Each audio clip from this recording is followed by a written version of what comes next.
இயேசு என்ற ஒருவர் பரலோகத்தை விட்டு இறங்கி இந்த பூமியில வந்தார்.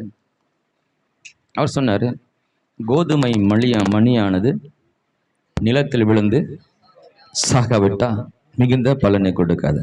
யோவான் எழுதின சுவிசேஷ புத்தகம் 12ஆம் அதிகாரம் 24வது வசனம். மெய்யாகவே மெய்யாகவே மெய்யாகவே மெய்யாகவே நான் உங்களுக்கு சொல்லுகிறேன், கோதுமை மணியானது நிலத்தில் விழுந்து சாகாவிட்டால் தனித்திருக்கும், செத்ததாகில் மிகுந்த பலனை கொடுக்கும். இயேசு தனக்காக வாழாம தன்னுடைய மகிமை, அவருடைய வல்லமை, அதிகாரம் இதெல்லாத்தையும் மறந்துட்டு கோதுமை மணியை போல நமக்காக சாகும்படியே வந்தார். தன் சுயம் அது எதை காட்டுறதுன்னா, நான் எனக்கு இதுன்றது தன்னுடைய காரியங்களை சிந்திக்காம எப்போதும் மனிதர்களுக்காய் சிந்தித்து மனிதர்களுக்காய் அவர் வாழ்ந்து மனிதர்களால் மறித்தபடினால அதுதான் கோதுமை மணியானது நிலத்தில் மறித்து அது நிலத்தில் விழுந்து சாகாவிட்டால் தனித்திருக்கும். அது போய் சாகிற வரைக்கும் தனியாக தான் ஒரு கோதுமை மணி வச்சுருக்கணும், ஷோகேஸ் எல்லாம் வச்சுருக்கணும். அந்த மணியில் ஒரு பிரயோஜனம் கிடையாது. ஆனால் அது மண்ணில் போட்டு அது புதைக்கும் பொழுது அது 1 30 ஆகும், 100 ஆகும். அப்படி பலன் கொடுத்து இன்னும் பல விதைகளையே கொண்டு வருகிறோம். திருப்பி அதை விதைத்தா இன்னும் பல விதைகள் ஆகிறது. அந்த கோதுமை மணியை போல இயேசு இந்த உலகத்தில் ஒரு மணியாக இந்த உலகத்தில் வந்தார். அவர் இந்த உலகத்தில் மறித்து தன் சுயத்துக்காய் வாழாமை இந்த மக்களுக்காய் வாழ்ந்து அவர் மறித்து முதல் விதையாக இந்த பூமியில் விதைச்சார். அவர் 12 பேரை தெரிந்து கொண்டார். 12 பேர் 120 பேராக மாறினாங்க. 120 பேர் இன்றைக்கு அவங்க தான் உலகமெல்லாம் கடந்து சென்று தேவனுடைய வார்த்தையை, இந்த சுவிசேஷத்தை போய் சொல்ல ஆரம்பித்தாங்க. இன்றைக்கு உலகத்தினுடைய மக்கள் தொகையில் 800 கோடியில் ஏறக்குறைய 350 கோடி மக்கள் கிறிஸ்தவர்களாக இருக்கிறாங்கன்னு ஒரு கணக்கெடுப்பு சொல்கிறது. ஒரு விதையிலிருந்து ஆரம்பித்து இது 350 கோடி நிலைக்கு வந்திருக்கிறது. அதாவது சுவிசேஷம் என்பது ஒரு விதையை போல தான் இருக்கிறது. ஒரு கொஞ்சம் மல்டிபிள் ஆகிட்டே இருக்குது. அது வளர்ந்துட்டே, அது குறையாது, வளர்ந்துக்கிட்ட போகுது. இயேசு வந்து ஒரே நாளில் அவர் தேவனை நிரூபிக்கிறதுக்கு எல்லாம் பவர் இருக்குது. செஞ்சிருக்கலாம்ல. ஒரே நாளில் இந்த உலகத்துக்கு அவர் தன்னை தெய்வன் என்று அவர் வெளிப்படுத்த எத்தனையோ அற்புதங்களை செஞ்சு காட்டிக்கலாம்ல. அவர் இந்த சிலுவையை தேர்ந்தெடுத்து அவர் மறித்து ஒரு 12 பேரை தேர்ந்தெடுத்து இந்த மரணத்தை பற்றி எல்லார்கிட்ட போய் சொல்லுங்கப்பான்னு அவங்கள அனுப்பி அவங்க போய் சொல்லி இது போய் இப்படி சொல்லி இந்த சத்தியத்தை இந்த உலகம் ஏற்றுக்கொண்டு இருக்கிறது. ஹல்லேலூயா. அப்போ இயேசுடைய மரணத்தை சொல்லுவதனால ஒன்று நடக்கிறது. அதுக்கு ஒரு வல்லமை இருக்கிறது. அதுக்கு இயேசுடைய மரணத்தை பேசும்போது எங்கேயும் நடக்கிறது. ஏன் மரணத்தை பேசும்போது இந்த பிசாசுடைய மறைமுகமாக அவருடைய தோல்வியை பேசுகிறோம். இயேசு ஜெயம் எடுத்த அந்த வெற்றியை பேசுகிறோம். மனிதனுடைய பாவத்துக்காக இயேசு மரித்தார் என்று பேசும்போது என்ன நடக்கிறது? அங்கே விடுதலை பேசுகிறோம், அவருடைய சுகத்தை பேசுகிறோம், ஆசீர்வாதத்தை பேசுகிறோம். இதுதான் நல்ல செய்தி. ஹல்லேலூயா. சுவிசேஷம் என்பது ஒரு நல்ல செய்தி. நல்ல செய்தியே ஒரு ஒரு ஒரு ஆசீர்வாதம் தான், ஒரு பலன் தான் இல்லையா? ஒரு டெஸ்ட் கொடுக்குறோம், சுகர் கீழே இருக்குமா மேலே இருக்குமா, போய் சுகர் டெஸ்ட் எடுத்துருவான்றாரு. இப்போ அவனுக்கு சுகர் இருக்கிற மாதிரி இருக்குது, ஒரு டெஸ்ட் எடுத்துன்னு வந்து பார்த்துடணும். ஒரே பயந்துக்கிட்டே போகும். பயந்துக்கிட்டே நல்ல செய்தி வரணும், இருக்கக்கூடாது எனக்கு ஆண்டவரே அப்படின்னு சொல்லிட்டு போய் டெஸ்ட் எடுக்கிறோம். கொஞ்சம் யோசித்து பாருங்க. சுகர் இருக்குது, ஒரு 350 இருக்குதுன்னு வந்துச்சா அந்த ரிசல்ட் பார்த்தணும், ஆஹா எனக்கு 350 இருக்கிறது, நன்றி ஆண்டவரேன்னு சொல்லுவீங்களா? இல்லைங்க. உங்களுக்கு சாப்பிட்றதுக்கு முன்னாடி 120 இருக்குது, சாப்பிட்ட பிறகு 150 இருக்குதுன்னா டாக்டர் பார்க்குறேன் ஒன்றுமே இல்லைன்னு சொல்கிறாரு. எந்த செய்தி உங்களை ஸ்ட்ரென்த் ஆகும், மகிழ்ச்சி ஆகும்? ஒன்றும் இல்லை, வியாதியில் என்ற ஒரு செய்தி உங்களே மகிழ்ச்சிக்குள்ளாக்கும், இன்னும் ஒரு ஸ்ட்ரென்த்துக்குள்ளாக்கப்பா நான் தப்பிச்சப்பா, நான் சுகமாக இருக்கிறேன், அந்த பாதிப்பு எனக்கு இல்லை. அப்போது பொதுவாக ஒரு நல்ல செய்திக்கு ஒரு பவர் இருக்குது, ஒரு நல்ல இருக்கு இல்லையா? ஒரு நல்ல செய்தி கேட்கும்போது சம்பந்தப்பட்டவங்களும் மட்டும் இல்லை, அதை சார்ந்தவங்களுக்கு கூட ஒரு சந்தோஷம் வருது. அல்லேலூயா. ஒரு வசனத்தை உங்களுக்கு காட்டுகிறேன். ஆதியாகமம் புத்தகம் 45ஆம் அதிகாரம் 27வது வசனம். நற்செய்திக்கு ஒரு வலிமை இருக்கிறது, ஒரு பவர் இருக்கு.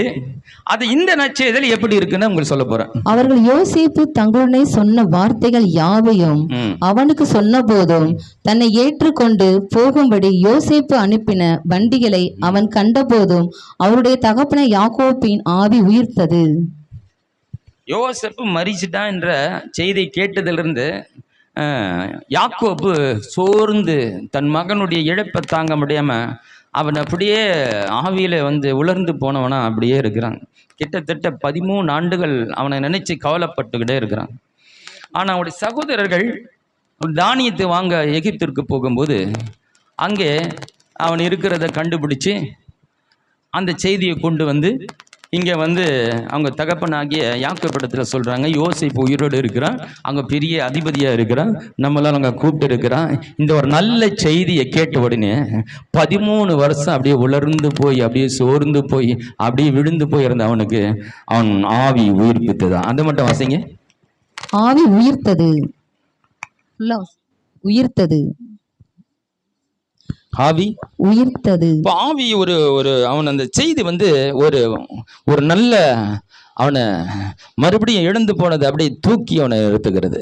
அப்போ நல்ல செய்தி எல்லாருக்கும் ஒரு விதமான ஒரு நல்ல சந்தோஷத்தை ஒரு பலத்தை கொடுக்குது, பொதுவாகவே நல்ல செய்தி. அப்போ இது இயேசு கிறிஸ்து மரணத்தை குறித்து சொல்லும் போது இது நற்செய்தி எப்படி மாறுகிறது, இது எப்படி பலனாய் மாறுகிறது பார்க்கலாம்.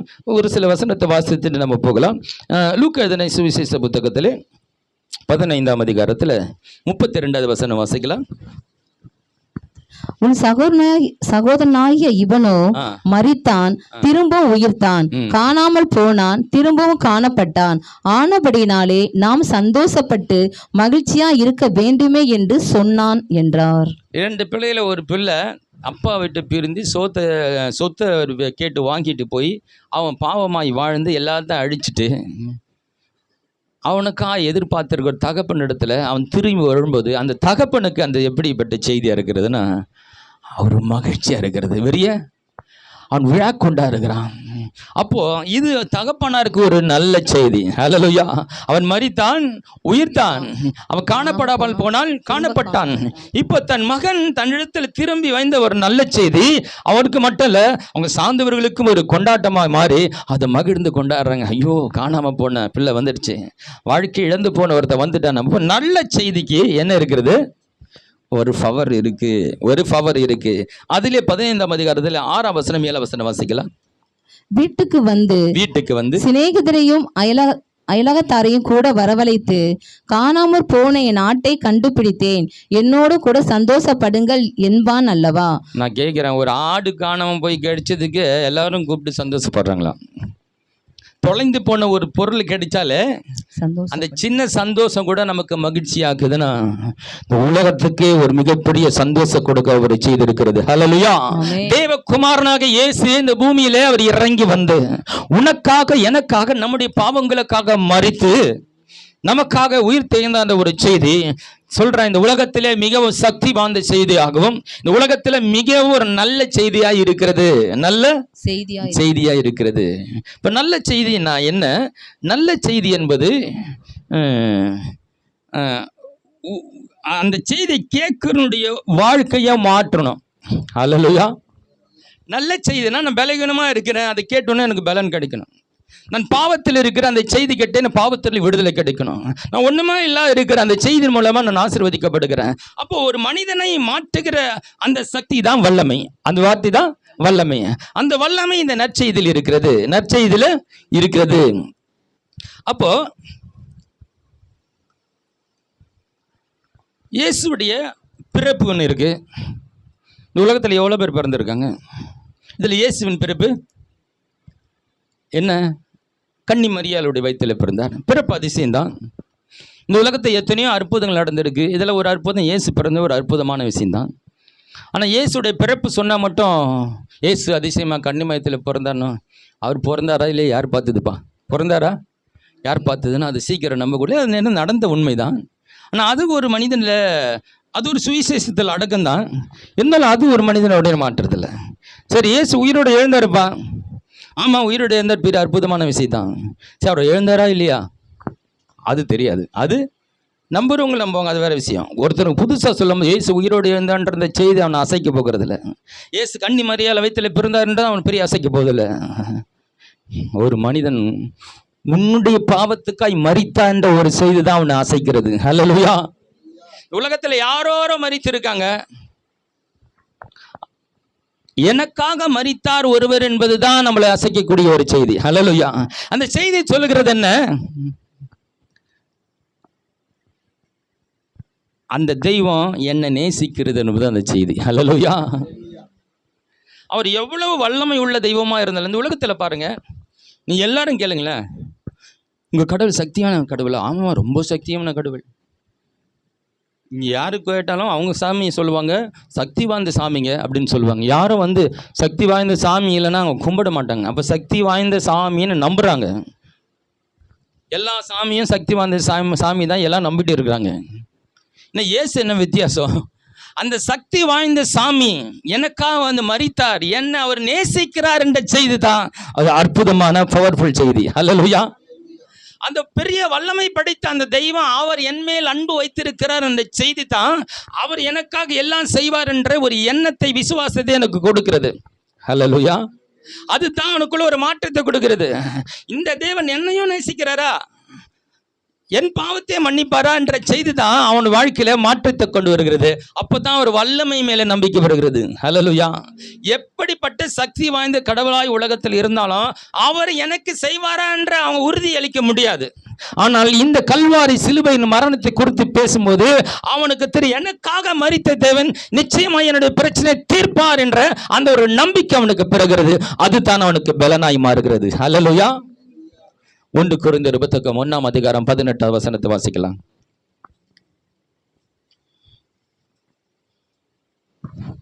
சிலுவையை பற்றிய உபதேசம், சிலுவையை பற்றின உபதேசம் கெட்டு போகிறவர்களுக்கு பைத்தியமா இருக்கிறது. ரட்சிக்கப்படுகிற நமக்கோ தேவ பலனா இருக்கிறது. அப்ப சிலுவையை பற்றி பேசும்போது ஒரு மனிதனுக்கு பலனா இருக்குமானால் அந்த செய்தியில ஒரு வல்லமை இருக்கு. நான் ஒரு எலும்பு தோலமா இருக்கிறேன், டாக்டர் கிட்ட போறேன், ஏந்து நடக்க முடியலைங்க, ஓட முடியலைங்க, ஒரு சோர்வாகவே இருக்குது, எனக்கு ஒரு டயர்டாக இருக்குது அப்படின்னு அவர் என்ன பண்ணுறாருன்னா, உன்னுடைய உடம்பை பரிசோதித்து பார்த்துட்டு உனக்கு என்ன மாதிரி சக்தி இல்லைன்றதை கண்டுபிடிச்சி அதுக்கான ஒரு டானிக்கோ மாத்திரையோ எழுதி கொடுத்து நீ தொடர்ந்து ஒரு 15 நாள் போடுப்பா அப்படின்னு சொல்லி அவர் எழுதி கொடுத்து அனுப்புகிறார். நீங்கள் வாங்கிட்டு போடுறீங்க. ஒரு நாள் ஆகுது, கொஞ்சம் சுமாராக இருக்குது. 2வது நாள் கொஞ்சம் சுமாராக இருக்குது. இப்படியே போட்டுட்டு வரும்போது கொஞ்ச நாளில் அந்த உங்கள் சுறுசுறுப்பாயிடுறீங்க, உங்களுக்கு தெரியுது பெரிய மாற்றம் வருது. அப்போது நீங்கள் என்ன நினைப்பீங்க, இந்த உண்மையிலே இந்த மருந்து வேலை செய்யுது, இந்த மருந்துக்கு ஒரு பவர் இருக்குது, இந்த வியாதியை மாற்றக்கூடிய ஒரு சக்தி இருக்குது என்று உங்களுக்கு தெரிகிறது இல்லையா? அப்போது ஒரு மனிதனுடைய அவனுடைய வாழ்க்கையில் ஒரு மாற்றத்தை கொண்டு வருகிற ஒரு செய்தி தான் ஒரு பவர்ஃபுல் செய்தி. அதே போல தான் இயேசு கிறிஸ்துவை குறித்து சொல்லப்படும் போது, பேசப்படும் போது, குறிப்பாக மரணத்தை குறித்து பேசும்போது என்ன நடக்கிறது? ஒரு மனிதனுடைய வாழ்க்கையை மாற்றி அமைக்கிறது. ஹல்லேலூயா. அது பேர் தான் வல்லமை. ஒரு மனிதனை மாற்றாத ஒரு செய்தி, அவனுக்கு என்ன சொன்னாலும் பாவத்திலிருந்து விடுதலை பெற முடியாம அவனுக்கு என்னதான் சொன்னாலும் கூட மாறலன்னா அந்த செய்தியில என்ன இல்லை, பவர் இல்லை. ஆனா இயேசு கிறிஸ்துனுடைய மரணத்தை பேசும்போது சாத்தான் ஓடுறான், தேவனை நிற்கிறார். ஹல்லேலூயா. நீங்க எடுத்து வாசிக்கலாம், லூக்கா சுவிசேஷ புத்தகத்துல 28ஆம் அதிகாரம் நினைக்கிறேன், அந்த கடைசி பகுதியில் சீசர்களை கொடுக்குற அந்த கட்டளையை மட்டும் வாசிங்க. லூக்கா இல்லை, மத்தேயு, மன்னிக்கவும்.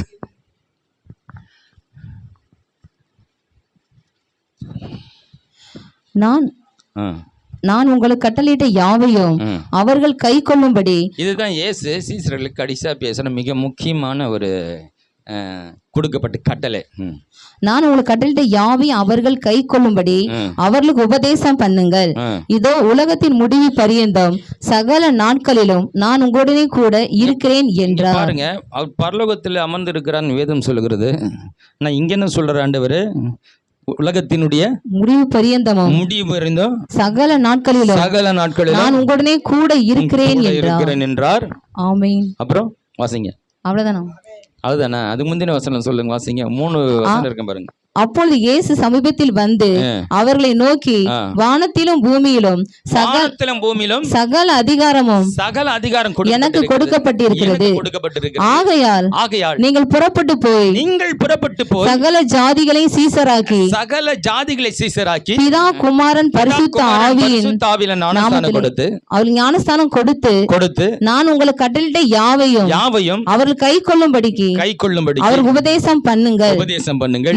இதோ உலகத்தின் முடிவு பரியந்தம் சகல நாட்களிலும் நான் உங்களுடைய கூட இருக்கிறேன் என்றார். இந்த செய்தியில முக்கியமான என்ன, நீங்க போய் சொல்லுங்க உன் கூட எப்போ நான் இருப்பேன். அல்லேலூயா. இதுதான் செய்தி. எதிர்க்க நிற்கிறேன் யார் எப்படின்றதெல்லாம் மேட்டர் இல்லை. நம்ம சொல்ற செய்தியில ஒரு பவர் இருக்கு. உங்க கூட ஆண்டவர் நிற்கிறார். அல்லேலூயா. அந்த செய்தி அவர் மனிதனை உடைக்கக்கூடியதா இருக்கு. இதனடா ஒரு மரணத்தை குறித்து பேசின எப்படிங்க இது அவங்களோட வாழ்க்கை மாறணும்? அதான் அந்த தெய்வம் உங்களை நேசிக்கின்ற ஒரு செய்தி அதுக்குள்ள இருக்கிறது. அல்லேலூயா. ஒரு வசனத்தை வாசிக்கலாம். 1 கொரிந்தியர் புத்தகம் 13ஆம் அதிகாரம் 13வது வசனத்தை வாசிக்கலாம். இப்பொழுது விசுவாசம், நம்பிக்கை, அன்பு இம்மூன்றும் நிலைத்திருக்கிறது. இவைகளில் அன்பே பெரியது. இங்க பாக்குறோம், பவுல் ஒண்ணு கண்டுபிடிக்கிறாரு. அவர் செய்யாத அற்புதம் இல்லை, அவர் பேசாத சத்தியம் இல்லை. அவர் விசுவாசத்தை குறித்து நிறைய பேசியிருக்கார். நிறைய காரங்களை உபதேசித்து அவர் ஒன்று கண்டுபிடிக்கிறாரு. விசுவாசம், நம்பிக்கை, அன்பு. இதுல ரொம்ப பவர்ஃபுல் என்னன்னா அன்பு. அல்லேலூயா. இதுதான் தேவனுடைய மிகப்பெரிய சக்தி. அவருக்கு பாருங்க, அவர் சொன்னா எது ஒண்ணா நடக்கும் இல்லையா? அவர் எதை வேணா சிருஷ்டிக்கக்கூடிய வல்லமை அவர்கிட்ட இருக்கு. பரிசுத்தம் இருக்கு இல்லையா? வல்லமை இருக்கு, பரிசுத்தம் இருக்கு, அதிகாரம் இருக்கு. அவர்கிட்ட இல்லாத சக்தி ஒண்ணுமே இல்லை. ஆனா இதுலயே மிக சக்தி வாய்ந்த ஒரு சக்தி எதுனா அன்பு என்ற ஒரு சக்தி. அல்லேலூயா. இப்ப அன்பை வைத்து தான் அந்த உலகத்துக்கு தம்முடைய ராஜ்யத்தை கொண்டு வர தேவன் அந்த சக்தியை தான் பயன்படுத்துகிறார். அந்த சக்தியை தான் அவர் பயன்படுத்துறார். அப்போ அன்பு தான் பிரதானமானதுன்றத பவுல் கண்டுபிடிக்கிறாரு. தேவனும் அந்த அன்பை வைத்து தான் என்ன பண்றாரு, தன் அன்பை பாருங்க. பழைய ஏற்பாட்டில் அவர் தன்னுடைய வல்லமையெல்லாம் எப்படியோ காமிச்சிட்டாரு. எப்படியோ வானத்துல வந்து மண்ணாவை இறக்கி கொடுக்குறாரு, செங்கடலை பிறக்கிறாரு இல்லையா? எத்தனையோ அற்புதங்களை பண்ணாலும் கூட அவங்களுக்கு தேவன் அன்புள்ளவர்ன்றதெல்லாம் புரிந்து கொள்ள முடியல. அல்லேலூயா. அவங்களுக்கு ஒண்ணு புரிஞ்சது, நம்ம ஆண்டவர் ரொம்ப சக்தி வாய்ந்தவர், அவர் பரிசுத்தம் உள்ளவர், அவர் கிட்ட தொட முடியாது, நெருங்க முடியாது, அந்த ஆசரிப்பு கூடாரத்து போக முடியாது. அப்போ அவர் பரிசுத்தமா இருக்கணும், அவர் வல்லமையானவர், அவர் பயங்கர அதிகாரம் உள்ளவர், அவர் கோபக்காரர், அவர் அக்கினிமயமானவர்லாம் தெரிஞ்சது. அந்த தேவன் அன்புள்ளவர் என்பதை அவர்களால் புரிந்து கொள்ள முடியல. இப்போ ஒருத்தர் அன்புள்ள தெய்வன் என்று புரிந்து கொள்ள வேண்டும் என்றால் அவன் கல்வாரி சிலுவை என்று வர வேண்டும். அந்த செய்தியை அவன் கேட்க வேண்டும். அல்லேலூயா. இதுதான் மிகப்பெரிய சக்தி, அன்பு. இந்த அன்பு என்ற வல்லமை தான் ஒரு மனிதனையும் மாற்றுகிறது. அல்லேலூயா. சீசர்களை பார்த்து சொல்ல, நான் உங்களிடத்தில் அன்பு கூர்ந்தது போல நீங்கள் ஒருவருக்கு அன்பு கூறுங்கள், அதனாலே என்னுடைய சீசர்கள் என்று உலகத்தில் அறிந்து கொள். என்னுடைய சீசர்கள் அடையாளம் என்ன? நீங்க அன்பா இருக்கிறதாங்க அடையாளம். அன்பா? ஆமா. கல்வாரி புரிந்தா தான் அந்த தெய்வீக அன்பு ஒரு மனிதனுக்கு வர முடியும். கல்வாரி புரியாத ஒருவன் அன்புள்ளவனா மாறுறது ரொம்ப கஷ்டம். ஏன்னா தேவன் அன்பாகவே இருக்கிறார். அல்லேலூயா. உங்களுக்கு அன்பு வந்துடுச்சுன்னா, அந்த தேவனுடைய அன்பு புரிஞ்சிருச்சுன்னா, அந்த அன்பு உங்களால் என்ன பண்ண முடியாது, அடக்கி வைக்க முடியாது. அந்த அன்பு என்ன பண்ணுன்னா, ஏதாவது பண்ணணும், ஏதாவது செய்யணும், ஏதாவது சொல்லணும். இந்த தேவனுடைய அன்பை ருசி பார்த்த உன்னால் அதை அடக்கி வைக்க முடியாது. அடக்கி வைக்க அது எந்த விதத்தால் வெளிப்படும்? ஏதாவது கொடுத்தா வெளிப்படும். அவர் அன்பா பேசி அதை வெளிப்படும். எந்த விதத்தையும் ஆகலும் அது உனக்குள்ள இருந்து பொங்கி வரும், இந்த உன்னை நெருக்கி ஏவக்கூடியதா இருக்கிறது. ஹல்லேலூயா. ஒரு மனுஷன் கிறிஸ்துவுக்குள்ள வளர்றான் என்பதுக்கு என்ன அடையாளம்? சொல்லுங்க பாப்பா டக்குன்னு. நீங்க அன்பில் வளர்றதாங்க ஆண்டவருக்குள்ள வளர்ந்துட்டு வரீங்கன்னு அர்த்தம். ஹல்லேலூயா. இங்க நல்லா வளர்ந்துட்டே வரீங்க, நான் வளர்ந்துட்டு இருக்கிறேன். அடையாளம் என்ன? உங்கள் மூலம் அநேக நற்கிரிகள் நடக்கலாம், நன்மைகள் நடக்கலாம், அற்புதம் நடக்கலாம். அதெல்லாம் தேவன் உங்களுக்கு கொடுத்த ஒரு கிஃப்ட், அதிகாரம். ஆனால் நீங்க கடவுளோட நெருங்கி வளர்ந்துட்டு வரீங்கன்றதுக்கு அடையாளம் என்ன? அவருடைய அன்பினால் நிறைவது. ஹல்லேலூயா. அவருடைய அன்பு நமக்குள்ள உள்ள நிரம்பிட்டே இருக்கணும். எல்லாரும் நேசிக்கிறது, எல்லாரும். ஆமாம், உங்களை நேசிக்கிறவர்களே நேசித்தா அதனால் பலன் என்ன? இந்த உலகம் தானே அதை செய்யுது.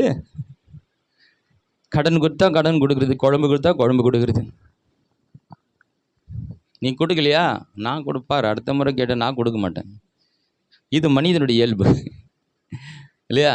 பிசாசு நன்மை செய்தவங்களுக்கு தீமை பண்ணுறவன் இல்லையா? ஆண்டவர் வந்து அவருக்கு நன்மை செய்தார், ஆண்டவருக்கு என்ன பண்ணுறான்? தீமை செய்ய நினைக்கிறான். அவங்க பிள்ளைகளே அவன் நாசப்படுத்துகிறான். மனிதன் என்ன செய்கிறான்? நன்மை செய்தால் நன்மை செய்வேன், தீமை செய்தால் தீமை செய்வேன். இது மனிதனுடைய குணம். ஆனால் தேவனுடைய குணம் தீமை செய்தோருக்கும் நன்மை செய்வது. ஹல்லேலூயா. நீங்கள் தீமையை நன்மையினால் வெல்லுங்கள். ஹல்லேலூயா. இதை தேவன் நமக்கு கற்றுக் கொடுக்கிறார். எப்படி நன்மையினால் வெல்லுவேன்? பகைக்கிறவர்களை நேசிக்கிறது, கொடுக்காதவனுக்கு கொடுக்கறது. உனக்கு எவனை 10 பைசா ஏமாட்டேன்னா நல்லா ஹெல்ப் பண்ணுங்க, அவன் உள்ளம் தொடும். உனக்கு எவனை மரியாதையே கொடுக்க மாட்டேன்னா அவனை ரொம்ப கனப்படுத்துங்க, அவனை அசைக்கும் பாருங்க. ஹல்லேலூயா. அடிக்கடி சொல்ல, வேலையில் ஒருத்தன் ஒரு மாதிரி கேவலமாக பேசியிருந்தான். இவனை எப்படியா வந்து சரி பண்ணுறதுன்னு வசனம் தான் நம்மக்கிட்ட இருக்குது. நன்மையை தீமையினால் வெல்லு. நான் என்ன பண்ணேன்னா, தீமையை நன்மை. பரவாயில்ல, ரொம்ப நீங்கள் ஷார்ப்பாக இருக்கிறீங்க, நான் தான் கொஞ்சம் வீக்காக இருக்கிறேன், கொஞ்சம் ஷார்ப்பாகிக்கிறேன். ஹல்லேலூயா. யானைக்கும் அடிசருக்கும்னு ஒரு பழமை சொல்லிருக்குங்க, அதையும் கொஞ்சம் நினச்சிக்கிங்க. அது 100% யாரும் பூர்ணமானவர்கள். நானும் நிறைய பேர் பேச கேட்குறேன், அவங்க சில நேரத்தில் தப்பு பண்ணி பேசுகிறாங்க, அது ஃப்ளோவில் வந்துடுது. அதனால் அவங்க அதை உணராமல் பேசுகிறாங்களே தவிர அவங்களுக்கு எல்லாம் தெரியும். எல்லாம் நன்மையை தீமையை நன்மையினால வெல்லுன்னு வேதம் சொல்லுகிறது. சரி, அவனை என்ன பண்ணுறது? நம்ம எப்போ பார்த்தாலும் ஒரு எரிச்சல் வரமா எதனா எடுக்க முடக்கா பேசுகிறாங்க. என்ன பண்ண? தீமையை நன்மையினால் வெல்லுன்னு ஆண்டவர் சொல்லிட்டார். அவனை பண்ண, அவனை எவ்வளோ மரியாதை கொடுக்குறது? வாங்க சார், உட்காருங்க சார், டீ சாப்பிட்றீங்களா சார், டிஃபன் சாப்பிட்றீங்களா சார், ஏதாவது ஹெல்ப் பண்ணுமா சார், இப்படி பேச ஆரம்பிச்சிட்டேன். நான் இந்த மாதிரி பேசிட்டு இருந்தவன் என்ன பண்ணனா, அவன் சொன்னான், என் வாயை கட்டி போட்டேன், நீ வாயை, உன்னை திட்டவே என்னால் முடியல, உன்னை எதிர்த்து என்னால் பேச முடியல, நீ பேசுகிற என்ன அப்படியே தடுக்குது. என்னடா அவன் நம்மள மரியாதை கொடுறான், அவனை போய் கேவலமாக பேசுகிறான். அதை சொன்னார். ஒருவன் உன் கன்னத்தில் எறிந்தால் மறுகணத்தையும் காட்டுப்பான், திருப்பி கேட்டால் 3வது கணத்தை காட்டு, திருப்பி அதையும் காட்டு, நீ காட்டினேரு, அடிச்சு பார்த்துறான்பாப்பா. இவன் ரொம்ப நல்லவன்ப்பா, எவ்வளோ அடி ஒன்றா தாங்குறான், இவனை போய் அடிக்கிறமே, இவனை போய் கெட்டவனை நினச்சிட்டமே, ஒரு அப்பாவே இருக்கான், இவனை போட்டு அடிக்கிற நியாயமா? அவனை பண்ணுவான், தீர்ந்துடுவான். இதுதான் அன்பு. ஹல்லேலூயா. உன்னை யாராகலாம் 1 மைல் தூரம் நடக்க பலவந்தம் பண்ணினா அவனோட 2 மைல் தூரம் போக. ஹல்லேலூயா. அதோட அர்த்தம் என்ன? நீ என்னை கொடுமைப்படுத்துற, நான் உன்னை நேசிக்கிறேன்பா. ஹல்லேலூயா. நீ எனக்கு கெட்டவனா இருக்கிற, நான் உனக்கு நல்லவனா இருக்கிறேன். அன்பு. ஹல்லேலூயா. அன்பு பிரவாகத்து ஓடுகிறது கல்வாரியில. அது புரிஞ்சிருச்சுன்னா உள்ளத்தில் அன்பு ஓட ஆரம்பிச்சிடும். பகமை கசப்புக்கெல்லாம் வேலை கிடையாது, அது இருளின் ராஜ்யம். அன்பு இருக்கிறதுல சமாதானம் ஆட்டோமேட்டிக் வந்துடும். ஹல்லேலூயா. அன்பு மற்றவங்களை நம்மளை தவறாக நம்ம கோட் பண்ண முடியாது. ஹல்லேலூயா. அன்பு எல்லாரும் நேசிக்கக்கூடியதாக இருக்குது. இன்னும் வசனங்களை நம்ம வாசிக்கலாம். யோவான் 3ஆம் அதிகாரம் 16வது வசனம்.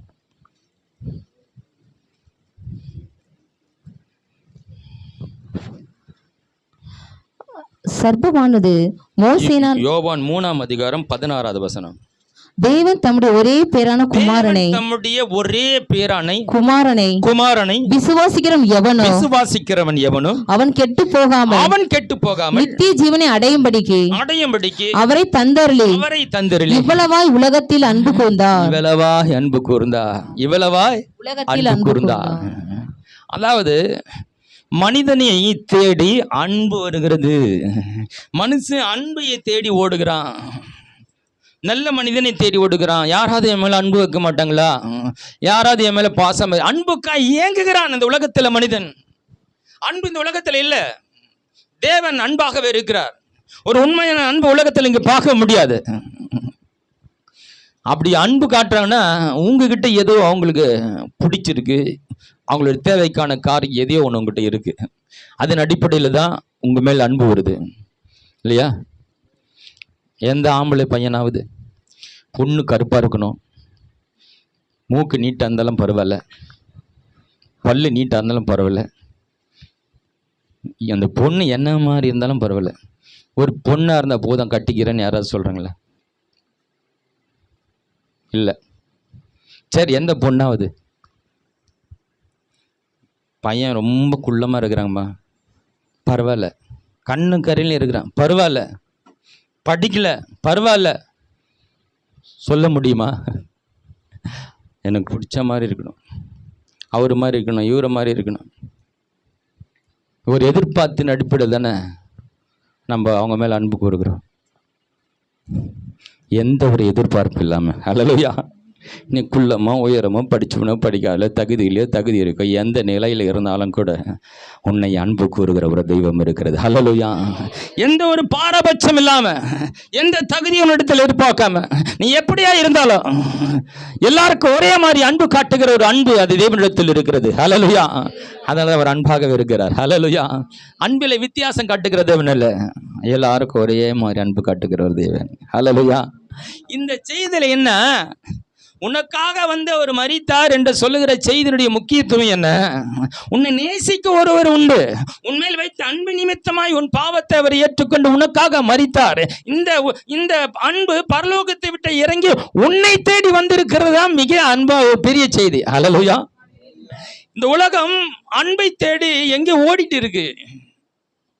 நல்ல அன்புள்ள மனைவி கிடைக்காதா, அன்புள்ள புள்ள இருக்காதா, அன்புள்ள புருஷன் கிடைக்க மாட்டானா, நேசிக்கிற ஒரு கடைசி வரைக்கும் நேசிக்கிற ஒரு புருஷன் கிடைக்க மாட்டானா, கடைசி வரைக்கும் கூட இருக்கிற ஒரு நல்ல மனைவிக்கு. இப்போ அன்புக்காக இயங்குகிறது. ஒரு அன்பிலும் ஒரு நிலையான அன்பு, உண்மையான அன்பு அங்கே கிடைக்க மாட்டேங்கிறது. ஆனால் ஒரு நிலையான உண்மையான ஒரு அன்பு அது உன்னை தேடி வருகிறது. ஹல்லேலூயா. இந்த செய்தியுடைய மிகப்பெரிய முக்கியத்துவம் மனிதர்களை தேடி போகிறது. உலகெங்கும் போய் இந்த சுவிசேஷத்தை சொல்லுங்க. உங்களை நேசிக்கிற ஒருத்தர் இருக்கிறார், உங்களே எந்த தகுதி இல்லாமல் உங்களை நேசிக்கிற ஒரு தெய்வம் இருக்கிறார். உங்கள் பாவத்துக்காக அவர் மரித்தார், உங்களை சாபத்துக்காய் மரித்தார். உங்களுக்கு ஒரு நல்ல செய்தி இருக்கிறது.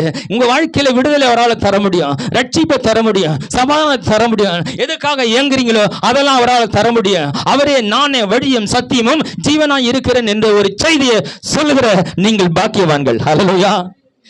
சுவிசேஷங்களுடைய பாதைகள் மலை மேல் எவ்வளவு அழகா இருக்கிறது. ஆண்டவர் பத்தி சொல்றவங்கள காலை தேவன் வர்ணிச்சிட்டு இருக்கிறாங்க. ஹல்லேலூயா. அவர் காலே வர்ணிக்கிறாருன்னா பாத்துங்களேன். ஒரு மனிதன் இயேசு பத்தி பேசினா அவன் காலை எவ்வளவு அழகாக நம்ம பார்க்குறோம். யாராவது காலை பார்ப்பீங்களா? முகத்தை தான் பார்ப்பீங்க இல்லையா? எவ்வளோ முகம் அழகாக இருக்கிறது. ஆனால் ஏன் காலை பார்க்குறேன்னா, எனக்காய் ஓடுகிற கால். ஹல்லேலூயா. கரடு முரடான பாதைகளிலும் என் நாமத்தை சொல்லும்படி ஓடுகிற ஒரு கால். ஹல்லேலூயா. இயேசு 34,000 கிலோமீட்டர் நடந்து 3 ஆண்டுகளை ஊழியம் செய்தாராம். ஏறக்குறைய அவங்க சொல்கிறாங்க 30 மைல் தூரம் ஒரு நாளைக்கு நடந்தாருன்னு சொல்கிறாங்க. சில ஊழியர் சொல்கிறாங்க நடந்தது காலெல்லாம் வெடிப்பு ஆயிடுச்சுன்னு சிலர் சொல்கிறாங்க. அது எந்த அளவுக்கு உண்மையில்லைன்னு நமக்கு தெரியல. அந்த அளவுக்கு நடந்து அவருடைய காலெல்லாம் ஒரு வெடிப்படிப்பாக ஆயிடுச்சு அப்படிலாம் சொல்கிறாங்க. அந்த ஊழியத்தினுடைய தன்மையை இயேசு அறிந்திருக்கிறபடினாலே அவருடைய பாதங்கள் எவ்வளவு அழகாக இருக்கிறது. ஹல்லேலூயா. இயேசுவை பற்றி நீங்கள் மற்றவங்க இடத்துல பேசுகிற உங்கள் பாதங்களை தேவன் வர்ணிக்கிறார். ஹல்லேலூயா. எவ்வளவு அழகாக இருக்கிறது, எவ்வளவு அழகாக இருக்கிறது. 1 யோவான் புத்தகம் 4ஆம் அதிகாரம் 8வது வசனம். அன்பில்லாதவன் தேவனை அறியான், தேவன் அன்பாகவே இருக்கிறார். தேவன் அன்பாகவே இருக்கிறார். அன்புன்னா என்னன்னு தெரியல, அவன் கடவுளே புரிஞ்சுக்கல அர்த்தம். அந்த அன்பை புரிந்து கொள்வது தான், புரிய வைப்பது தான் இந்த கல்வாரி சிலுவை குறித்த ஒரு செய்தி. ஹல்லேலூயா. இந்த கல்வாரி அன்பை புரியும் போது தான் கடவுளை பற்றி அவனுக்கு புரியுது. கடவுள் அன்பானவர்ன்ற அந்த ஒரு செய்தி தான் இந்த உலகத்துக்கு மிக முக்கியமான சத்தியம். எங்கள் கடவுள் சக்தி அன்புள்ள கடவுள்னு யாரெல்லாம் சொல்ல முடியலைங்க. அவர்கிட்ட போனால் இப்படி போனோம், இத்தனை நாள் விரதம் இருக்கணும், பரிசுத்தமாக இருக்கணும், இதை பண்ணக்கூடாது, அதை பண்ணக்கூடாது. ஏன் இயேசு கிறிஸ்து வருவதற்கு முன்பாக கூட யூதர்களுடைய நிலைமை கூட அதுதான். அப்படியே ஆலயத்துக்கு போகணும்னா சாதாரணமாக போக முடியாது, பலியிட்டு கொண்டு போகணும், பலியோடு போகணும், ரத்தத்தோடு போகணும், பல சட்ட திட்டங்கள் இருந்தது. இயேசு கிறிஸ்து வந்து எல்லாத்தையும் உடைத்து ஹல்லேலூயா நம்ம பிதாவோடு இணைத்தாராம். ஹல்லேலூயா காண முடியாத அந்த பிதாவோடு இணைத்தாரா? அது என்ன? இயேசு கிறிஸ்துனுடைய மரணத்தின் அன்பினாலே பிதா யாருன்னு நம்மளுக்கு காண்பித்து விட்டார். அன்பு தான் மிகப்பெரிய சக்தி. கடவுள் அன்பாகவே இருக்கிறாண்டா மிக முக்கியமான இந்த உலகத்துக்கு புரிய வேண்டிய சத்தியம். ஹலோ, தேவன் அன்பான தேவன் என்பதை புரிய வைக்கிறது தான் மிகப்பெரிய முக்கியமான உலகம் புரிந்து கொள்ள வேண்டிய மிக முக்கியமான ஒரு சத்தியம். அதான் கடவுளை வந்து என்னன்னா என்ன சொல்றாங்கன்னா, ஒரு கட்டணம் எரிஞ்சு அதில் சின்ன பிள்ளைங்க 90 பேர் இறந்துட்டாங்க. சில இழப்புகள், சில மரணங்கள், பல மாத காரியங்கள் உலகம் நடக்கிறது. வெள்ளத்தில் அடித்து கொல்லப்பட்டு சாகுறாங்க. இப்படி பலவிதமான அகோரமான மரணங்கள் நடக்கிறத பார்த்து சிலர் என்ன சொல்கிறாங்களா, கடவுள் எங்கேப்பா இருக்கிறாரு, இருந்தால் அவங்கள காப்பாற்றி இருக்கலாங்களே, அவரை காப்பாற்றி இருக்கலாமே, எங்கே கடவுள் இருக்கிறார்? அப்போ கடவுள் என்ன பண்ணுறாங்க, கடவுள் ரொம்ப கெட்டவர், கடவுள் ஒருத்தர் சொல்ல நரகம்னு வச்சுக்கிறாரு, அவ்வளோ ஒரு கொடூரமானவர் அப்படின்னு சிலர் சொல்கிறாங்க. அதாவது இந்த உலகத்தை கடவுள் கெட்டவர், மோசமானவர் என்று மனிதனுக்கு அப்படிப்பட்ட எண்ணத்தை உருவாக்குவது பிசாசுடைய மிகப்பெரிய ஒரு தந்திரமாக இருக்கிறது. ஆனால் உண்மையான சத்தியம் என்ன? தேவன் மனுக்குலத்தை நேசிக்கிறார். ஒருவரும் கெட்டு போவது அவருக்கு சித்தம் இல்லை. ஒருவரும் அகால மரணம் அடைவது அவருடைய சித்தம் அல்ல. தேவனுக்கு விருப்பமா 90 பிள்ளைகள் எரிஞ்சு சாமலானு? அதிலே பிசாசுடைய சதி இருக்கிறது. மனிதர்களே கொல்லவும் அழிக்கும் வருகிறோட பிசாசுடைய சதியினாலே அந்த பிள்ளைகள் கொல்லப்படுகிறதே தவிர அந்த பிள்ளைகளுக்கான ஒரு பாதுகாப்பு இல்லை. அந்த தாய் ரட்சிக்கப்பட்டு அந்த பிள்ளைக்காய் செபித்திருந்தான். யாரோ அந்த பிள்ளைக்கா இயேசு நாமத்தை சொல்லியிருந்தான். அதுக்கு ஒரு பாதுகாப்பு அடிச்சிருக்கு. எப்படி அந்த தீ விபத்தை தேவன் தடுத்திருக்க முடியும்? எந்த விதத்தினாலும் மனிதனை கெடுத்து சீரழிச்சு தேவன் கெட்டவர் என்பதை காட்டி தேவனை விட்டு பிரிப்பது மிகப்பெரிய சொல்லுகிற பொல்லாத பொய்யை பிசாசு இந்த உலகத்தில் பரப்பி கொண்டிருக்கிறான். அதற்கு எதிராக தேவன் அன்பாகவே இருக்கிறார்னு சொல்லுகிற அந்த செய்தி தான் மிகப்பெரிய சக்தி வாய்ந்த செய்தி. அந்த ஒரு சக்தி தான் மனிதனை மாற்றக்கூடிய மிகப்பெரிய சக்தியாக இருக்கிறது. 1 யோவான் புத்தகம்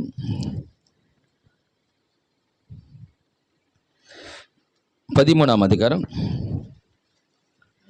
8, 9, 10.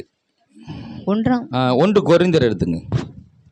1 கொரிந்தியர் புத்தகம் 13ஆம் அதிகாரம் 8, 9, 10.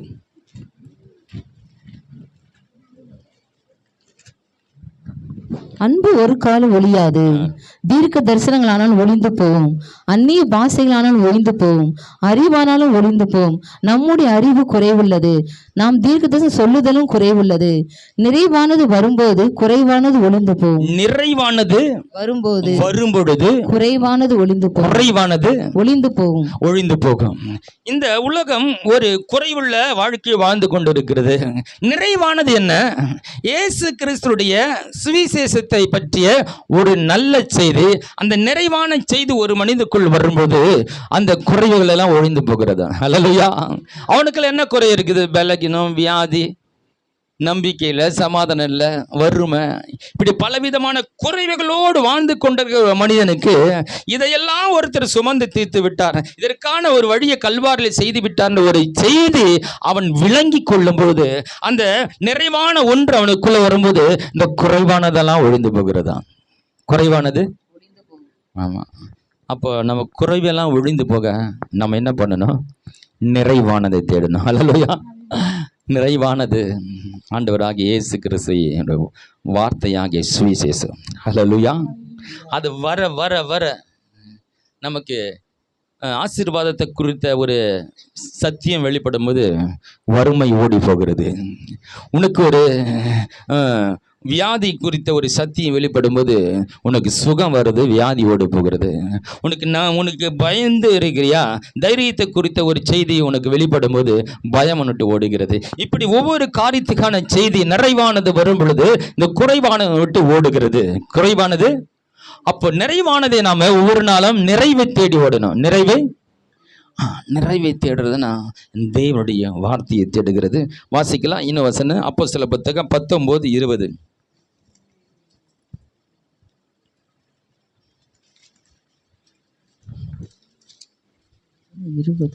இவ்வளவு பலமாய் கர்த்தருடைய வசனம் விருத்தி அடைந்து மேற்கொண்டது. வசனம் விருத்தி அடைகிறது. என்ன வசனம்? சுவிசேஷ வசனம். அந்த சீசர்கள் அங்கும் இங்கும் திரிந்து நேரம் கிடைக்கும் போதெல்லாம் போய் அங்கெங்கே போய் நம்ம சுவிசேஷத்தை சொல்கிறாங்க. பேதுரு எழுந்து சொல்கிறார், இயேசு, நீங்கள் கொண்ட இயேசு உங்களுக்காய் மரித்தார், அவர் தான் ரட்சகர் என்று பேசுகிறார். எல்லாரும் போய் எல்லா சீசர்களும் என்ன பேசுகிறாங்க? இயேசுடைய மரணத்தை பேசுகிறாங்க. சிலுவை பற்றி பேசுவதே மேன்மை என்று பவுல் சொல்லுகிறாரு. இந்த வசனத்துக்கு ஒரு பவர் இருக்கிறது, இந்த சுவிசேஷத்துக்கு ஒரு பவர் இருக்கிறது. அது விருத்தி அடைந்து கொண்டே போகிறது. ஹல்லேலூயா. ஒரு குடும்பத்தில் ஒருத்தனுக்கு ரட்சிப்பு வரும்போது, தேவ அன்பை புரிந்து கொள்ளும் போது, அவனுடைய வாழ்க்கையில ஒரு மாபெரும் மாற்றங்கள் நடக்கும்போது அவன் குடும்பத்தாரெல்லாம் அவனை கவனிக்கிறாங்க. என்ன ஒரு மாற்றம் இருக்கு, என்ன ஒரு எரிஞ்சு விழுந்துருந்தான், அவன் சாந்தமாயிட்டான். எப்போ பார்த்தாலும் அடங்காதவனாக இருந்தான், அவன் அடங்கி இருக்கிறான். ஒரு கெட்ட பையனாக இருந்தால் நல்ல பையனாயிட்டான். அவனுடைய மாற்றங்கள், அந்த அன்பு அவனை மாற்றி விட்டுருது. அதை பார்க்குறவங்கள வாழ்க்கையில கூட அந்த வசனம் அவங்க வீட்டுக்குள்ள விருத்தி அடைகிறது. ஹல்லேலூயா. வசனத்துக்கு ஒரு பவர் இருக்கிறது, அது விருத்தி அடைகிறது. விருத்தி அடிக்கிறது, எக்ஸ்டெண்ட் ஆகிட்டே போகுது. எக்ஸ்டெண்டு இழுக்க அது வந்துட்டே போகுது. ஒரு இடத்துல எல்லையில் நிற்கவே இல்லை, ஒரு இடத்துல ஸ்டாப் ஆகல, அது விரிவடைந்து கொண்டே போய் கொண்டிருக்கிற ஒரு தெருவு, ஒரு ஊர், ஒரு எல்லை, இன்னும் உலகம் முழுவதும் எக்ஸ்டெண்ட் ஆகி பிரிக்கி இழுக்க வந்து கொண்டே இருக்கிறது. அது எவ்வளவு நீட்டு போகணும், விரிவடைந்து கொண்டே இருக்கிறது. அந்த உலகத்தை நிரப்பும் வரையில, அதை நிரப்பும் வரையில அது விரிவடைந்து கொண்டே இருக்கும். அப்போஸ்தலர் புத்தகம் 13ஆம் அதிகாரத்தில் 13 வாசிங்க. பின்பு பவுலும் அவனை சேர்ந்தவர்களும் பாப்போ பட்டணத்தை விட்டு கப்பல் ஏறி பப்புலியாவிற்கும் பெர்கே பட்டணத்துக்கு வந்தார்கள். 13 ஆமனா? சரி. யோவான் அவர்களை விட்டு பிரிந்து எருசலேமுக்கு திரும்பினான். அந்த வசனம் இல்லை, 49 வாசிங்க.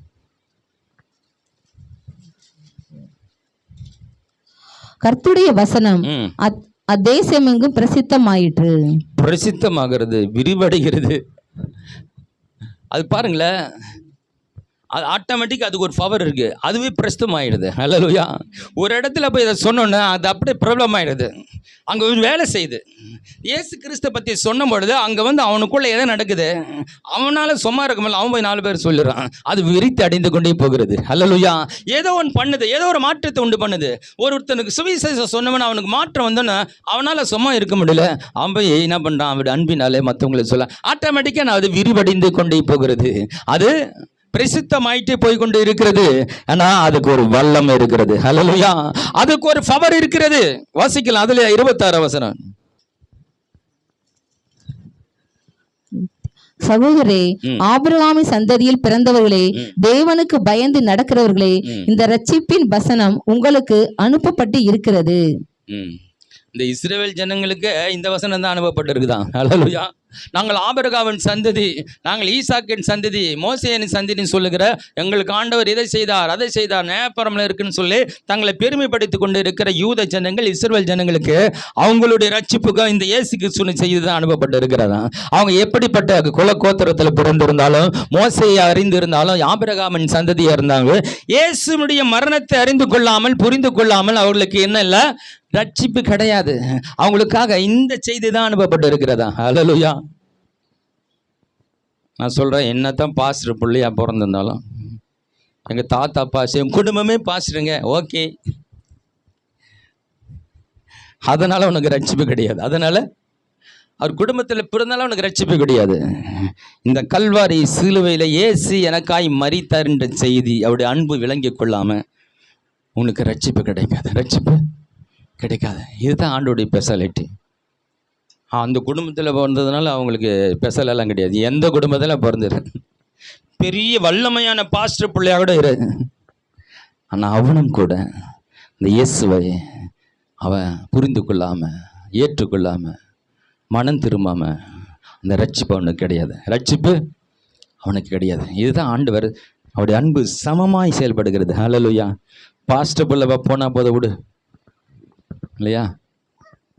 சில இடத்துல போனால் தெரிஞ்சவங்களுக்கு மட்டும் கண்ணை காட்டுருவாங்க. லைன் நிற்காத வந்துடுற சைடு, நான் உனக்கு கவனிச்சிக்கிறேன்னு.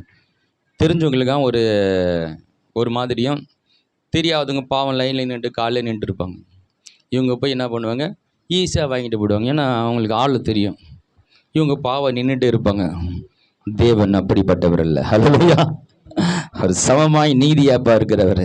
ஒரே வழிதான் இருக்கிறது.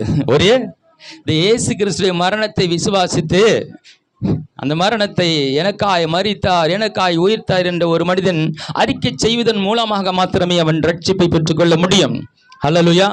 இந்த உலகத்தில் எவ்வளோ பெரிய ஆளானாரு, எவ்வளோ கோடீஸ்வரனா இரு, அதே நேரத்தில் எவ்வளோ கீழே ஒன்றுமே இல்லாத பிளாட்ஃபார்மில் தூங்கிட்டு இரு, ரெண்டு பேருக்கு ஒரே ரூல்ஸ் தான். ஹல்லேலூயா. ஒரே நேதி தான், ஒரே சட்டம் தான். அதை தான் அவருடைய அன்பு ஒரே மாதிரி செயல்படுகிறது. ஹல்லேலூயா. அது பட்சபாதம் இல்லாத ஒரு அன்பு. அப்போஸ்தலர் 12:22 வாசிக்கலாம். அப்பொழுது ஜனங்கள், இந்த மனுஷ சத்தம் அல்ல, இது தேவ சத்தம் என்று ஆர்ப்பரித்தார்கள். 12:22. ஆமா, 22. சரி, ஓகே. அப்போஸ்தலர் 6:7 வாசிங்க.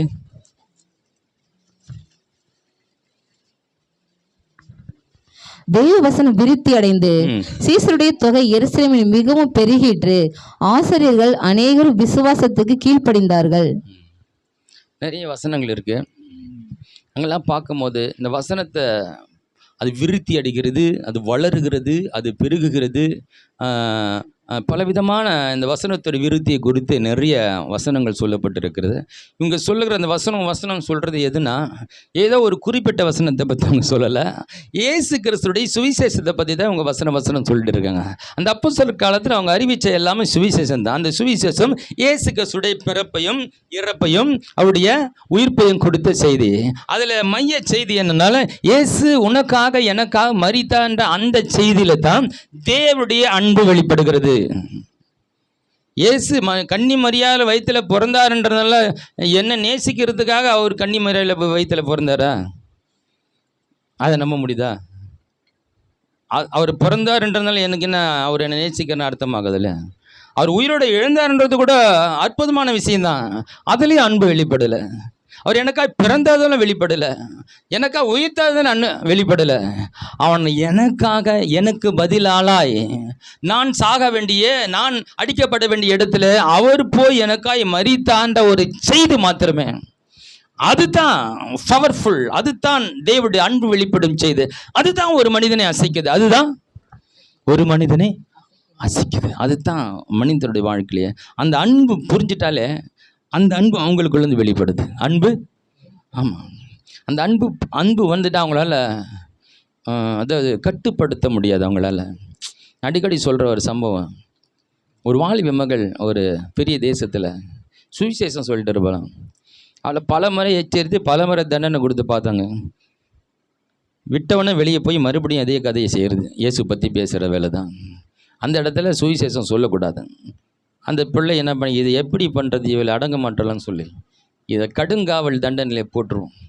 கொலைகாரன், பயங்கரமான வெறி பிடித்தவன், அது பயங்கரமான ஒரு உலகத்தில் மிக மோசமான கைதிகள் இருக்கிற அதில், அது ஆண்கள் இருக்கிற அந்த ஒரு செல்லில் இந்த பொண்ணை போட்டுடுவோம். இதுதான் இவளுக்கு தண்டனை அப்படின்னு சொல்லி அவளை தூக்கின்னு போய் போட்டாங்களாம். அது வெகு எங்கன்னா ஒரு தனியாக ஒரு தீவு போல் இருக்கும். அப்படிப்பட்ட இடத்துல வச்சுருங்க, தப்பிச்செல்லாம் வர முடியாது. அப்படிப்பட்ட இருக்கிற அந்த ஜெயிலில் கொண்டு போய் இந்த ஒரு வாலிப மகளை விட்டாங்க. வாலிப மகள், அது உள்ளே இருக்கிறனால பயங்கரவாதிகள் எல்லாமே. ஒரு வாலிப மகளை விட்ட என்ன நிலைமை பாருங்க. வேணும்ன்ட்டு இதை செய்கிறாங்க. இவளை ஒரு சின்ன பின்னம் ஆக்கணும்னு சொல்லி கொண்டு போய் விடுறாங்க. ஆனால் இவள் தேவனுடைய அன்பை புரிந்து கொண்டவள். ஹல்லேலூயா. இவள் என்ன செய்கிறான்னா, அதுலேயே அந்த ஜெயிலுக்குள்ளவே லெட்டின் போயிடணும், யூரின் போகணும், அதுக்குள்ளே தான் இருக்கணும், வெளியே வரக்கூடாது. ஒரு தட்டில் வச்சு சாப்பாடு உள்ளே அனுப்புவாங்க, அதில் சாப்பிட்டுக்கணும். இப்போ எல்லாமே அதுக்குள்ளே தான் பண்ணணும். கொஞ்சம் யோசித்து பாருங்கள், அது எவ்வளோ ஒரு அக்கூரமான வேதனைக்குரிய. தூங்க முடியுமா? ஒரு ஆணும் பெண்ணும் ஒரு இடத்துல எல்லாம் பண்ண முடியுமா? கொஞ்சம் யோசித்து பாருங்க. எவ்வளோ ஒரு கொடூரமான ஒரு தண்டனை அந்த பெண்ணுக்கு கொடுத்துருக்காங்க. அவள் என்ன செய்தாலும் தெரியுமா? ஆச்சரியமாக இருக்கும். அந்த ஜெயிலில் அந்த ஜெயிலர்கிட்ட பேசி அவ சொன்னலாம், ஐயா இந்த ஒவ்வொரு ரூமும் நாற்று அடிக்குது, எனக்கு பர்மிஷன் கொடுங்க, இந்த இருக்கிற அந்த லெட்டின் யூரின் இதெல்லாம் நான் எல்லாத்தையும் வாரி நான் க்ளீன் பண்ணுறேன் டெய்லி. என்ன பாருங்கள், இந்த வேலையை செய்தலாம். அந்த ரூமை எல்லா ரூமு அந்த எத்தனை அந்த ஜெயில் ரூம் இருக்குது, எல்லா ரூமில் தினமும் என்ன வேலைன்னா இந்த இதை க்ளீன் பண்ணுறது தான் ரூமு வேலை. பர்மிஷன் வாங்கி அந்த ரூமை க்ளீன் பண்ண ஆரம்பிச்சிடலாம். இந்த காரியம் அங்கே இருக்கிற ஜெயிலில் இருக்கிற ஒவ்வொரு உள்ளத்தையும் உடைச்சுதான், பயங்கரவாதிகள் உள்ளம் உடைச்சுதான். அந்த இருக்கிற எல்லாரும் அந்த பிள்ளை கேட்டாங்க, எப்படிம்மா இதை பண்ணுற, இது எப்படி நீ செய்கிற கேட்கும் போது சொன்னலாம், எனக்காக ஒருவர் மரித்தார், என்னையும் ஒருத்தர் நேசித்தார், அவரோட அன்பு தான் உங்களை நேசிக்க வைக்கிறது, உங்களையும் அவர் நேசிக்கிறார், உங்களையும் அவர் உங்களுக்காக மரித்தார்ன்ற செய்தி சொல்லி அவர் அன்பை பார்த்து அந்த ஜெயிலில் எல்லாமே ஜெயிலில் இருக்கிறவங்க எல்லாரும் ரசிக்கப்பட்டாங்களாம். அந்த அன்பு தான். ஹலோ, அங்கே ஒன்றும் பெருசாக அவன் மிராக்கிள் பண்ண மாதிரி தெரியல, அந்த அன்பு தான் அங்கே வெளிப்படுத்தி காட்டியிருக்கிறான். ஒரு நாள் அந்த ஜெயிலை பார்க்குறதுக்கு வெகு தூரத்தில் பெரிய ஆஃபீஸெல்லாம் தூரத்தில் வராங்களாம். அங்கே ஒரே ஒரு பயங்கரமான சத்தம் கேட்குது, ஆரவார சத்தம் கேட்குதான். இவங்க என்ன நினச்சிட்டு வராங்களா, என்னாச்சு இது உள்ள ஏதோ சண்டை போட்டுக்கிறாங்க போல, ஜெயில் பயங்கரமான மோசமான கைதிகள், இவங்க ஒருத்தவனை அடிச்சுக்கிட்டு என்ன பண்ணுறாங்கன்னு ஒரே கூச்சலாக இருக்குது சத்தம்னு தூரத்தில் கேட்கும் போது அது அவங்களுக்கு அந்த சத்தத்துடைய ஒரு வலிமை தெரியல, என்னென்னு தெரியல, இப்படி நினச்சிட்டு வராங்க. கிட்ட வர வர அந்த சத்தம் ஒரு விதமான ஒரு பாடல் சத்தம் போல இருக்கு. என்னடா பாட்டு சத்தம் கேட்குற மாதிரி. கிட்ட வர வர வர அது ராகமாய் பாடலாக மாறுகிறது. கிட்ட பார்க்கும்போது அங்கே ஆராதனை நடந்து கொண்டு இருக்கிறது. அல்லேலூயா, எல்லாரும் பாடிக்கொண்டு இருக்கிறார்கள். ஒரே ஒரு மனுஷி பொல்லாத மனிதர்களை மாற்ற முடியுமையானால் அது தேவனுடைய அன்பினால் மாற்ற முடியும். அல்லேலூயா, அந்த அன்பு அந்த இடத்தையும் மாற்றுறது. அன்புக்கு ஒரு பவர் இருக்கிறது. ஹல்லேலூயா, தேவனுடைய மிகப்பெரிய சக்தி அன்பு. ஹல்லேலூயா, அவர் ஒரு மனிதனை மாற்றுவதற்கு அவர்கிட்ட வல்லமை இருக்கு, வரங்கள் இருக்கு, அவரால் எல்லாம் பண்ண முடியும். ஆனால் அவரை மனிதனை மாற்ற முடியவில்லை. அவர் எந்த சக்தியும் செய்தியும் ஒரு மனிதனை மாற்ற முடியவில்லை.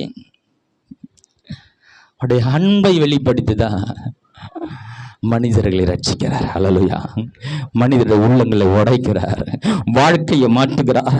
ஒரு மனிதனை மாற்றுவதுதான் ஒரு அபார சக்தி. அந்த சக்தி அவருடைய அன்பில் இருக்கிறது. அந்த அன்பு புரியும் போதுதான் ஒரு மனிதனுடைய வாழ்க்கை மாறுகிறது. ஹல்லேலூயா, ஹல்லேலூயா. இங்கே இயேசுவை பற்றி சொல்லுகிற அந்த சுவிசேஷத்துக்கு ஒரு வல்லமை இருக்கிறது. ஹல்லேலூயா, நான் சொல்றேன், உங்களுக்கு வல்லமை இல்லாமல் இருக்கலாம், இயேசு பற்றி கூட நிறைய தெரியாமல் இருக்கலாம்.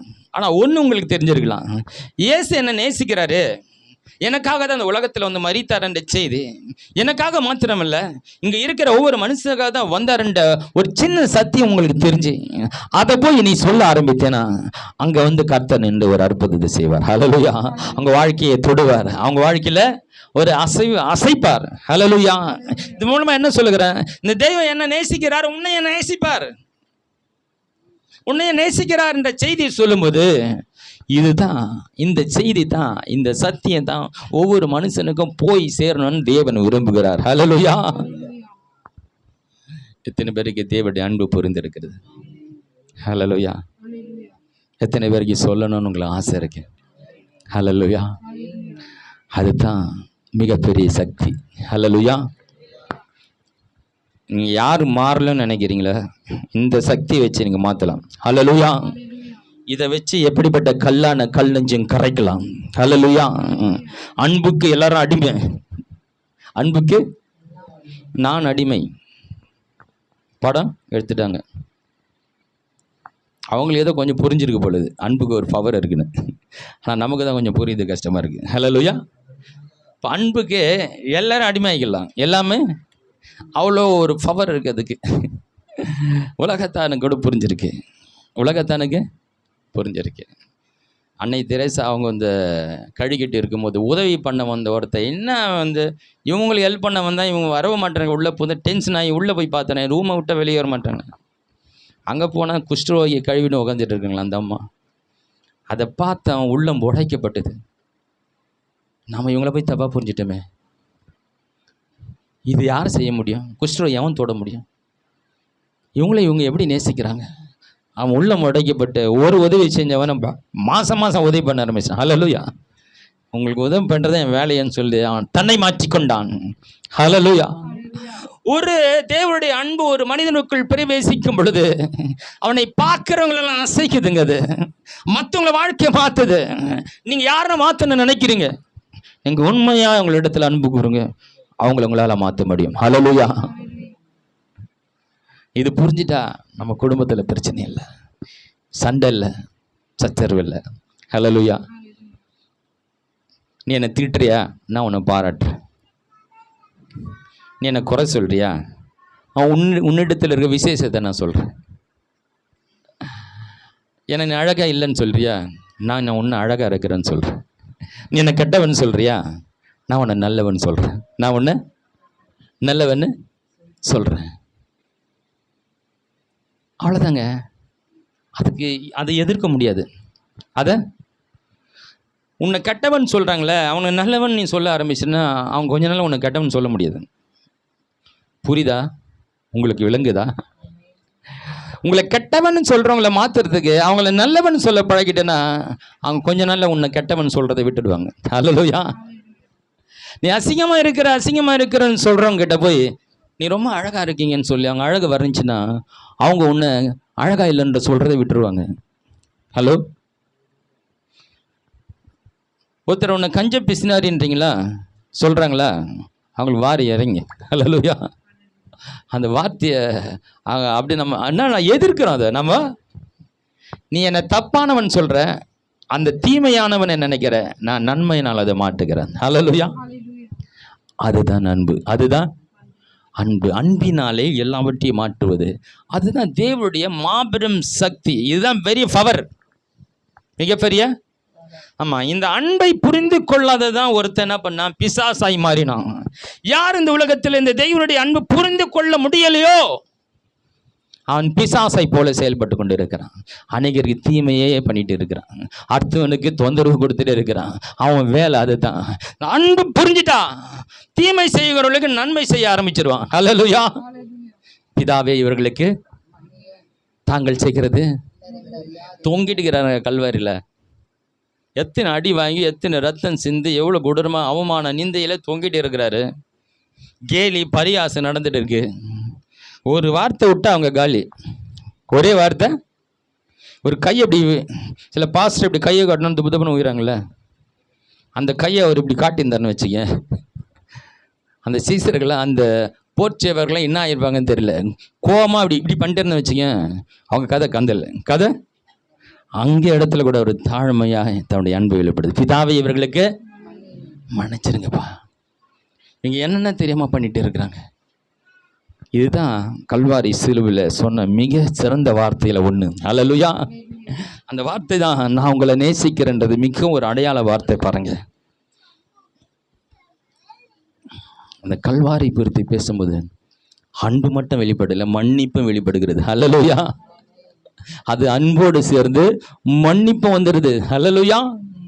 கெட்ட குமாரன் அவன் மன்னிப்பு கேட்க வருகிறான், தன் பாவ அறிக்கை செய்து கொண்டிருக்கிறான். இந்த தகப்பனாரு அவன் பாவ அறிக்கை கேட்காம கட்டி மாறி மாறி முத்தமிட்டு கொண்டிருக்கிறார். அந்த மன்னிப்பு என்ன சொல்லுகிறது, நான் உன்னை நேசிக்கிறேன் என்ற மட்டும் சொல்லலை, நீ செஞ்சதெல்லாம் நான் மறந்துட்டேன், நீ செஞ்சதெல்லாம் மறந்துட்டேன். ஒரு பக்கம் அந்த முத்தத்துடைய அர்த்தம் என்ன, நான் உன்னை நேசிக்கிறேன்பா, நான் உன்னை நேசிக்கிறப்பான்னு சொல்லுது. இன்னொரு அர்த்தம் என்னன்னா, நான் உன்னை மன்னிச்சிட்டேன், நீ செஞ்சதோ நான் எதுவும் நினைச்சு பார்க்கல சொல்லி கட்டி முத்தமிட்டு நம்முடைய அன்பை வெளிப்படுத்துகிறார். ஹல்லேலூயா. அன்பு பாவங்களை மன்னிக்கிறது மாத்திரல, அன்பு உன்னை நேசிக்கிற என்பதை சேர்த்து சொல்லுது. ஹல்லேலூயா. இதுதாங்க பெரிய பவர். மன்னிப்பும் அன்பும் கலந்த அந்த சுவிசேஷம் தான் மனிதருடைய வாழ்க்கையை மாற்றுகிறது. கண்களை மூடுவோம். ஹல்லேலூயா. அன்பு பிரதானம், அன்பு மாபெரும் சக்தி. இந்த உலகத்தை மாற்ற